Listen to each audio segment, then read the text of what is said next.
संत समाज गुरु पूर्णिमा के इस पावन अवसर पर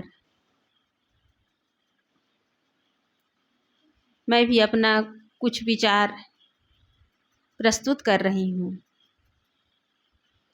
सदगुरु कबीर साहब जी ने कहा है, यह तन विष की बेलरी, गुरु अमृत की खान, शीश दिए तो गुरु मिले तो भी सस्ता जान।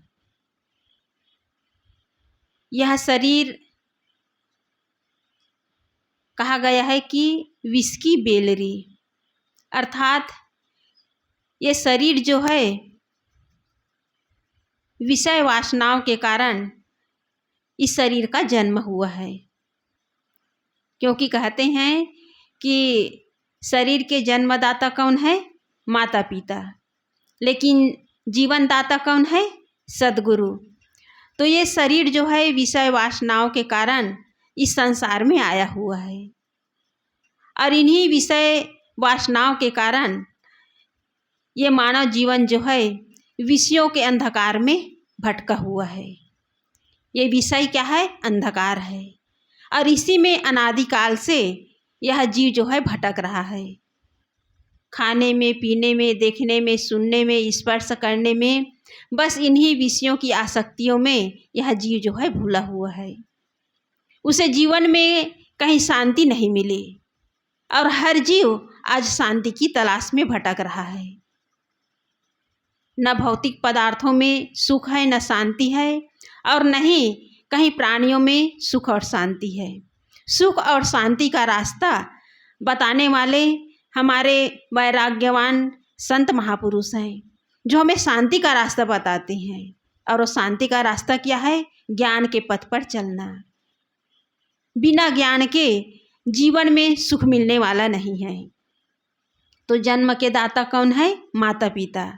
और माता पिता जन्म तो दे देते हैं, लेकिन हमेशा कौन सा पाठ पढ़ाते हैं? भोग का पाठ पढ़ाते हैं कि सांसारिकता में सुख है, विषयों में सुख है, भोग का पाठ पढ़ाते हैं। लेकिन संत गुरुजन हमें कौन सा पाठ पढ़ाते हैं? मुक्ति का पाठ पढ़ाते हैं कि संसार में जीव को बांधने वाले कौन है? सांसारी लोग, कुटुंबी लोग, परिवार के लोग। लेकिन संत गुरुजन हमें बंधनों से छुड़ा करके किस ओर ले जाते हैं? कल्याण की ओर। इसलिए ये जीवन जो है विषयों में आसक्त होकर केवल अंधकार में उलझा हुआ है। तो संत गुरुजन हमें अंधकार से प्रकाश की ओर, दुख से सुख की ओर और बंधन से मोक्ष की ओर ले जाने वाले हमारे मार्गदाता हैं। भगवान बुद्ध ने एक व्यक्ति से कहा कि यह जो संसार है ये दुख रूप है और इसमें आकर के जीव को केवल दुख ही मिलता है, क्योंकि जीव को दुख मिलता है उसके कर्म के कारण। तो भगवान बुद्ध ने उस व्यक्ति से कहा कि तुम जिस इस सांसारिक बंधन में, दुख में उलझे हुए हो, उसे तुम स्वयं निकल सकते हो, क्योंकि वही काम मैं भी किया हूँ। इस दुख से निकलने के लिए, इस दुख से ऊपर उठने के लिए वो काम मैं भी किया हूँ। तुम भी इस दुख से मुक्त हो सकते हो। मैं केवल तुम्हें रास्ता बता सकता हूँ। मैं तुम्हारा मुक्तिदाता नहीं हूँ, केवल मार्गदाता हूँ। इसी प्रकार संत गुरुजन हमें रास्ता बता रहे हैं कि हमें किस रास्ते पर चलना है और किस रास्ते पर चलकर हम अपना कल्याण का काम, मुक्ति का काम कर सकते हैं। जब तक हमें हमारे अंदर निश्चयता नहीं होगी, तब तक हम किसी भी क्षेत्र में आगे नहीं बढ़ सकते। चाहे भौतिक क्षेत्र हो या आध्यात्मिक क्षेत्र हो, हमारे अंदर निश्चयता होनी चाहिए, सत्य और असत्य की परख होनी चाहिए। और तीसरी बात है अपने ऊपर आत्मविश्वास होना चाहिए, तब हम आगे बढ़ सकते हैं। एक बार क्या हुआ, कहते हैं कि महाराष्ट्र में एक फकीर संत हुई थी और उसका नाम था सकूबाई। और वो एकदम फकीरी जैसा जीवन जीती थी। कहीं मिल जाए तो खा लिए और न मिले तो ऐसे ही वो अपना साधना मार्ग पे चल रही थी। एक बार क्या हुआ, कहीं कहीं से कुछ मिल जाता है, तो उसके पास 2 पैसे थे। तो लोगों से कहने लगी, भक्त लोग बैठते थे उसके पास ज्ञान चर्चा के लिए, तो कहने लगे कि मैं अपने लिए आश्रम बनाऊंगी। तो भक्तों ने कहा कि तुम्हारे पास तो कुछ नहीं है, तुम तो एकदम फकीरी हो, रुपये पैसे कुछ नहीं, कहाँ से आश्रम बनाओगी। तो कहने लगे कि मेरे पास 2 पैसे हैं। तो लोग जो है उसे पागल कहने लगे। लोग कहने लगे कि ये पागल हो गई है, 2 पैसे में कोई आश्रम बनेगा, 2 पैसे में कोई मकान बनेगा। तो कहने लगी कि एक तो मैं स्वयं हूँ, स्वयं मैं फकीरी में जीवन जी रही हूँ, दूसरी बात मेरे पास 2 पैसे हैं, यदि एक कम है तो मेरे पास भगवान है, अंदर बैठा मेरा भगवान है, ये 3 शक्ति के द्वारा मैं आश्रम बना सकती हूँ। उसकी संकल्प शक्ति को देखिए, वो 2 पैसे में और अपने अंदर बैठे आत्मा में विश्वास करके, आत्मविश्वास के साथ वो कह रही थी कि मैं आश्रम बना करके रहूँगी। क्योंकि आदमी किसी चीज़ की शुरुआत करता है तो उसमें वो सफल हो जाता है, लेकिन उसके अंदर निश्चयता होनी चाहिए, ईमानदारी होनी चाहिए, श्रद्धा और लगन होनी चाहिए, तब वो व्यक्ति जो है अपना काम जो है सफलतापूर्वक कर सकता है, वो सफल हो सकता है। इसी प्रकार हमारा ये आध्यात्मिक जीवन भी है। यदि हमारे अंदर निश्चयता है, लगन है, आत्मविश्वास है, गुरु के प्रति आस्था है, तो हम भी साधना मार्ग में आगे बढ़ सकते हैं। यदि हमारे अंदर आस्था नहीं, लगन नहीं, भक्ति नहीं, तो केवल हम कपड़ा पहन करके केवल दुनिया को धोखा दे रहे हैं। तो हम धोखा देने और धोखा खाने का काम न करें। पूरी निष्ठा से, पूरे लगन से और पूरी भक्ति से हम गुरु के मार्ग पर, गुरु के ज्ञान मार्ग पर चलें और अपने अंदर जो विकार है उसे निकालने का काम करें। इसलिए सद्गुरु कह रहे हैं कि गुरु यह तन विष की बेलरी, गुरु अमृत की खान। गुरु जो है अमृत के खान है। वो अमृत क्या है? ज्ञान। ज्ञान ही तो अमृत है जो इस जीव को अमरता की ओर ले जाता है। जीव जो है अनादिकाल से इस संसार में भटक रहा है, अनेक प्रकार के विकारों से ग्रसित होकर इस संसार में जीव भटक रहा है, और उसको जीव जो है अपनी अमरता को, अपने आत्म अस्तित्व को भूला हुआ है। तो उस आत्म अस्तित्व को और अमरता को लखाने वाले कौन है? संत गुरुजन। सद्गुरु ही हमें बताते हैं कि तुम्हारे अंदर बैठा हुआ भगवान ही असली देव है, वही तुम्हारे कहना चाहिए कि वही आत्म तत्व ही तुम्हारा असली स्वरूप है। ये शरीर तुम्हारा स्वरूप नहीं है, ये प्राणी और पदार्थ तुम्हारा स्वरूप नहीं है, तुम्हारे अंदर बैठा चेतन तत्व ही तुम्हारा स्वरूप है। इस प्रकार संत गुरुजन जो सच्चे वैराग्यवान सद्गुरु होते हैं, वो हमें आत्मा की ओर लौटाने के लिए, आत्मा की ओर अपने मन को केंद्रित करने के लिए हमें युक्ति बताते हैं। सदगुरु कबीर साहब जी ने कहा कि गुरु गोविंद दो खड़े, काके लागो पाए, बलिहारी गुरु आपने जिन गोविंद दियो बताए।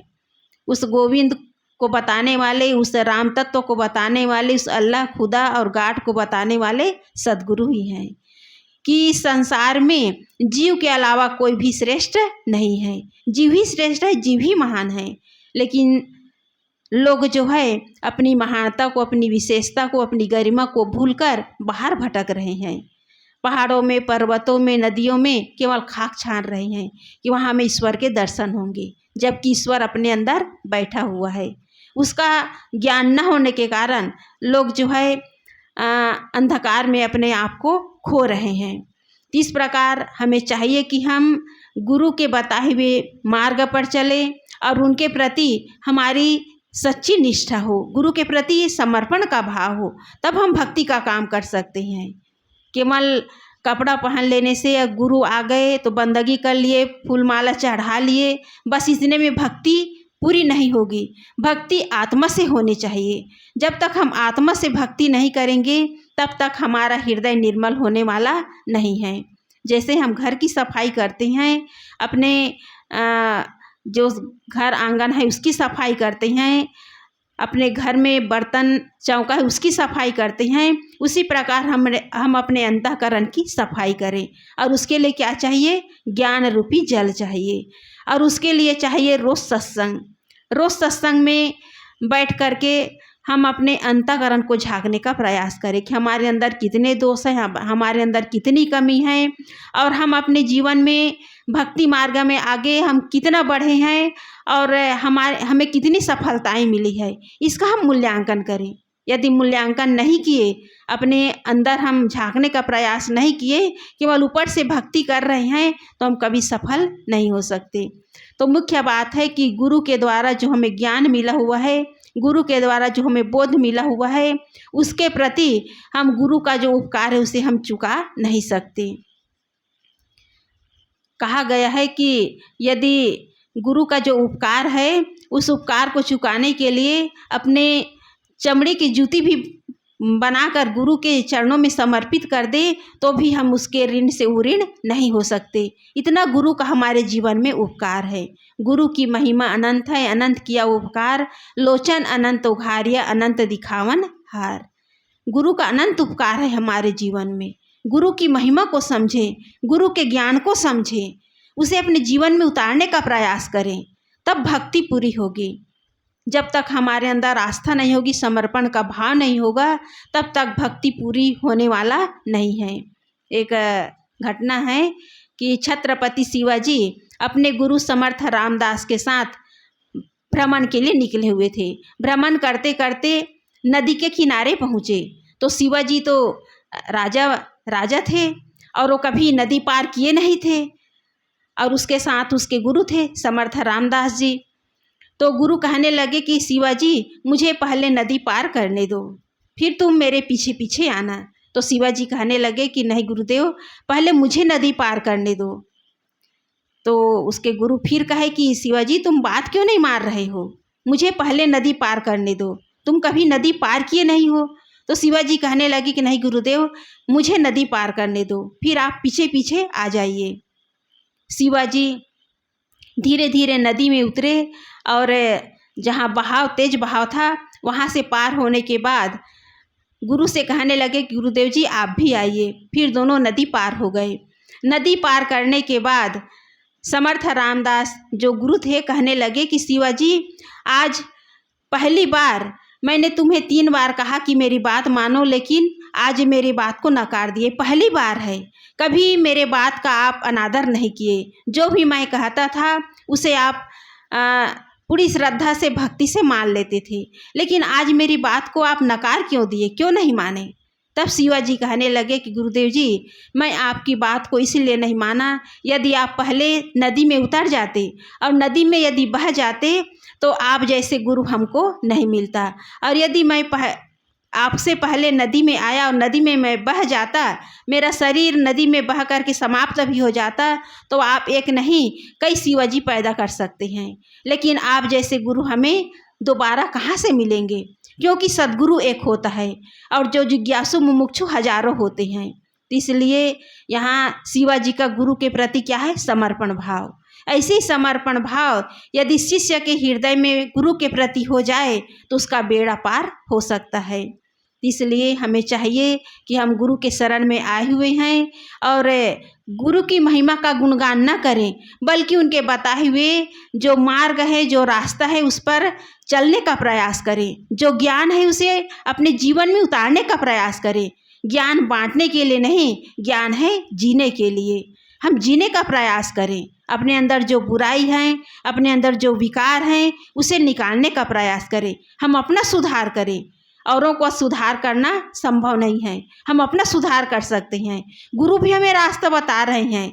यदि हम अपना सुधार नहीं करेंगे, गुरु के बताए हुए मार्ग पर नहीं चलेंगे, तो गुरु भी कुछ नहीं कर सकता। भगवान बुद्ध ने कहा है, अपदीपो भव। हम अपना प्रकाश, अपना दीपक हम स्वयं बने। अपने अंदर हम ज्ञान के दीप स्वयं जलाएं, स्वयं विवेक करें, विचार करें, सत्य क्या है, असत्य क्या है, सही क्या है, गलत क्या है, इसका हम निर्णय स्वयं करें और गलत को छोड़कर सही को अपनाएं, सही को ग्रहण करें और सही मार्ग पर चलें। तब जो है जीवन का उद्धार होगा।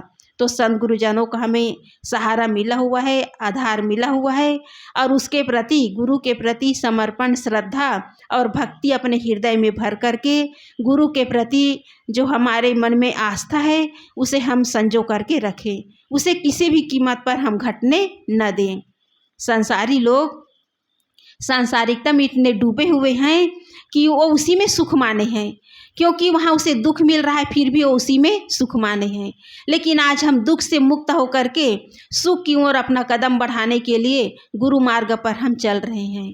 और यदि हम पीछे हट गए तो समझ लो कि हमारी सारी साधना समाप्त है। यदि हमारे मन में एक क्षण भी क्रोध आ गया, लोभ आ गया, ईर्ष्या द्वेष की भावना आ गई, तो समझ लो कि हमारा साल भर का जो साधना है समाप्त हो गया, हम पीछे चले गए।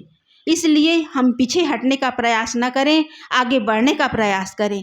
और इसके लिए कमर कस करके पूरी निश्चयता से, पूरे संकल्प शक्ति से हम आगे बढ़ने का प्रयास करें। मार्ग में अनेक प्रकार के उतार चढ़ाव आएंगे, जो विचलित नहीं होता, पर्वत की तरह अटल और अविचल बन करके अपना साधना मार्ग करता है, साधना मार्ग में आगे बढ़ता है, वही अपने जीवन में निखार लाता है, साधना मार्ग में निखार लाता है।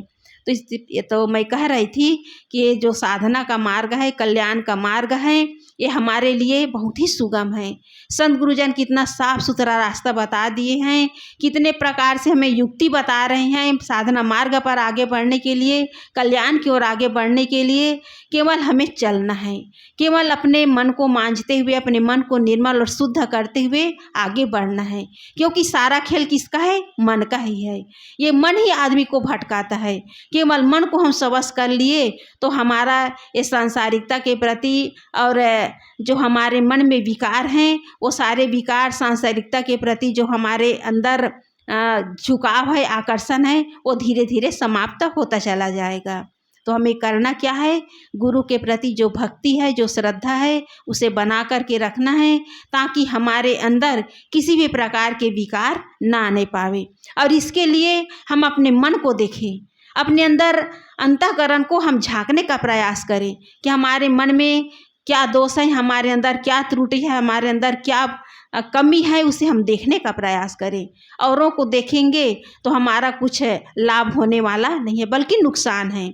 इसलिए जितना हो सके हम अपने मन को मांझने का, अंतःकरण को शुद्ध करने का प्रयास करें, और अपने हृदय में गुरु के प्रति जो भक्ति है, जो श्रद्धा है, उसे हम संजो करके रखें। तब जो है हम कल्याण के मार्ग में आगे बढ़ सकते हैं। तो सदगुरु कबीर साहब जी ने कहा है कि यहाँ तन विष की बेलरी, गुरु अमृत की खान, शीश दिए तो गुरु मिले तो भी सस्ता जान। इस शीश को चढ़ाना अर्थात तन मन धन से गुरु के सामने अपने आप को समर्पित कर देना। ये शीश को काट कर चढ़ाना नहीं है, बल्कि तन मन धन से गुरु के चरणों में अपने आप को समर्पित कर देना।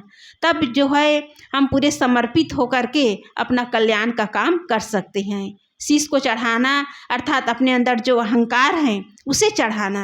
जब तक अहंकार मिटेगा नहीं, तब तक हम कल्याण नहीं कर सकते, क्योंकि कल्याण के मार्ग में सबसे बड़ा बाधक क्या है? अहंकार। इसी अहंकार को मिटाना है, और इसी अहंकार को मिटाने के लिए हम अपने अंदर गुरु के प्रति जो भक्ति है उसे हम अपने हृदय में संजो कर के रखें। जितना हम भक्ति मार्ग में आगे बढ़ेंगे, उतना ही हमारे अंदर का अहंकार धीरे धीरे समाप्त होगा।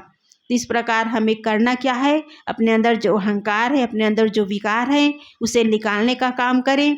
तब जो है गुरु का ज्ञान जो है अंदर प्रवेश करेगा। तब गुरु के ज्ञान के आधार पर हम अपना कल्याण का मार्ग, साधना का मार्ग हम आगे प्रशस्त कर सकते हैं। तो सदगुरु कबीर साहब जी के इस साखी के आधार पर मैं कुछ अपना विचार रख रही थी कि हम अपने जीवन में गुरु की महिमा, गुरु के जो हमारे ऊपर जो उपकार है, उसे हम कभी न भूलें। क्योंकि गुरु न मिलते तो पता नहीं हम कहाँ कहाँ भटकते, कहाँ हम ठोकरे खाते, कहाँ हम कीचड़ और दलदल में फंसे होते। इतना अच्छा हमें मार्ग मिला हुआ है, इतना अच्छा हमें साफ सुथरा जीवन मिला हुआ है, इसे हम बेदाग रखें, इसमें किसी भी प्रकार का दाग न लगाएं। सदगुरु कबीर साहब जी ने कहा है कि ज्यों की त्यों धर दीनी चदरिया, दास कबीर जतन से ओढ़ी ज्यों की त्यों धर दीनी चदरिया। इस शरीर को हम दागदार न लगाएं, इसमें किसी भी प्रकार के दाग न लगाएं, इसे बेदाग, निर्मल और पवित्र रखें। तब जो है हम भक्ति मार्ग में, कल्याण के मार्ग में आगे बढ़ सकते हैं, बंधनों से अपने आप को छुड़ा सकते हैं। बस इतना ही कहकर मैं अपनी वाणी को विराम देती हूँ। बोलिए सद्गुरुदेव की जय।